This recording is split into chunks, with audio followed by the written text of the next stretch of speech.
défendu. Combien de milliards ont été injectés dans les politiques de quartier de la ville? Est-ce qu'on a des résultats?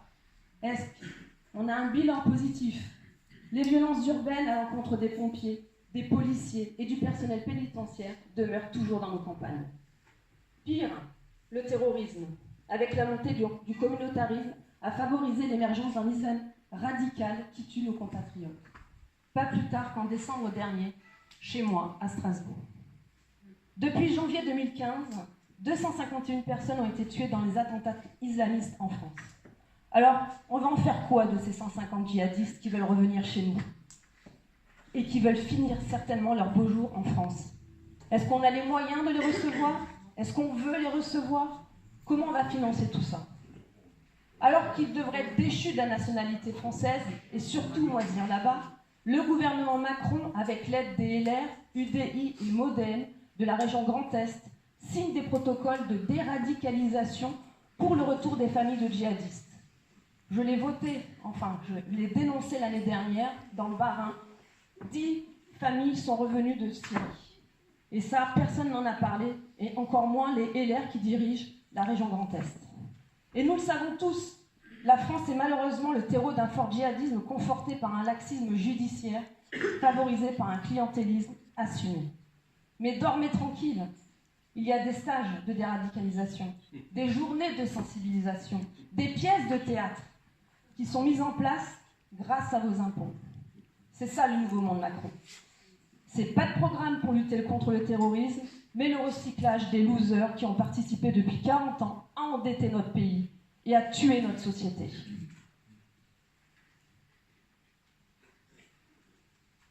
Alors, demain, le 26 mai, on arrive. On arrive pour stopper le gouvernement Macron dans son élan destructeur de la France, mais aussi de l'Europe. Parce qu'il est en train de nuire à la France et à l'Europe. Parce qu'il monte les Français les uns contre les autres. Mais aussi nos voisins européens, il les monte les uns contre les autres. De Paris à Rome, en passant par la Hongrie, il a aussi créé le malaise avec nos amis européens en les traitant de lépreux populistes. Hier soir, je pense que vous étiez tous devant la télévision.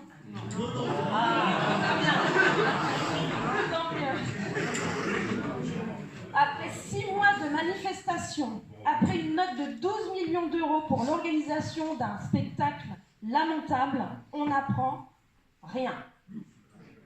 Le vide, de l'enfumage, de l'autosatisfaction en plus. Le chaos finalement, c'est lui. C'est lui qui a poussé le peuple à aller dehors et à manifester. Il a passé les premiers mois de son quinquennat à nous cracher dessus. Rappelez-vous, avec les illettrés de la société GAD, les feignants, les gens qui ne sont rien, les Gaulois réfractaires, les gueux. C'est vrai. Et c'est toujours présent hein, dans ses allocutions. En plus, qu'est-ce qu'il a fait? Rappelez-vous, l'année dernière, il a désacralisé la fonction présidentielle le soir du 21 juin. Vous avez tous ces images en tête à l'Élysée? C'est encore lui, à Saint-Martin, dans les bras de 2 jeunes, collés, serrés, à faire des photographies, juste après l'affaire Benalla. C'est lui qui a accéléré le malaise des policiers en les confrontant aux gilets jaunes, en ne donnant aucune solution, sauf à leur dire de leur taper dessus. Oui, Macron est responsable des suicides qui ne cessent de croître tous les jours dans cette dure profession. C'est lui et son gouvernement de tocards qui ont mis les gilets jaunes dans la rue en les asphyxiant d'impôts, de taxes et toute autre augmentation. Le prix du gazole aujourd'hui est au même niveau qu'il y a 6 mois. Mais on arrive pour redonner espoir à nos compatriotes. On arrive pour redonner le pouvoir d'achat à nos compatriotes. C'est dans moins d'1 mois, c'est possible, et il va falloir lui mettre une bonne claque pour qu'il s'arrête. Parce que pendant que nos élites ont le regard rivé vers Bruxelles ou Berlin, l'heure a perdu des milliers d'emplois. Et quand l'État pense enfin au territoire, c'est pour y envoyer des migrants. En effet, au lieu de faire cesser des fermetures de cliniques ou de classes, le gouvernement Macron a contraint ce département à accueillir des migrants dans le cadre du démantèlement de la jungle de Calais. Toujours plus pour les autres et moins pour les nôtres. Quant au coût de ces opérations, comme disait l'autre, c'est pas cher, c'est l'État qui paye. En séance plénière, il y a quelques semaines, j'ai interrogé le préfet de région Grand Est sur les capacités d'accueil des demandeurs d'asile. Ça coûte 120 millions d'euros, juste pour l'hébergement, juste pour 14 400 places, ce qui fait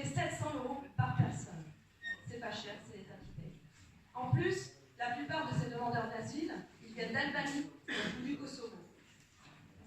Donc ils n'ont rien à faire sur notre territoire. Du pognon dingue, hein, comme disait aussi le nouveau code. C'est 2 milliards, je vais vous donner quelques exemples de dépenses qu'on pourrait supprimer.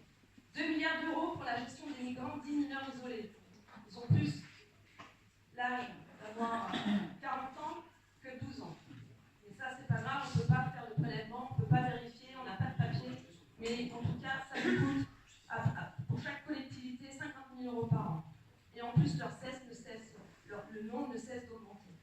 Un autre chiffre, c'est 14 milliards d'euros de fraude à la sécurité sociale. Là aussi, rien n'est fait. Pourtant, c'était dans notre programme qu'on veut mettre des cartes vitales biométriques. Un autre chiffre, 1 milliard d'euros pour l'aide médicale d'État. Un chiffre qui ne cesse d'augmenter quand on sait que nous, quand on doit aller se faire soigner, ça nous coûte un bras.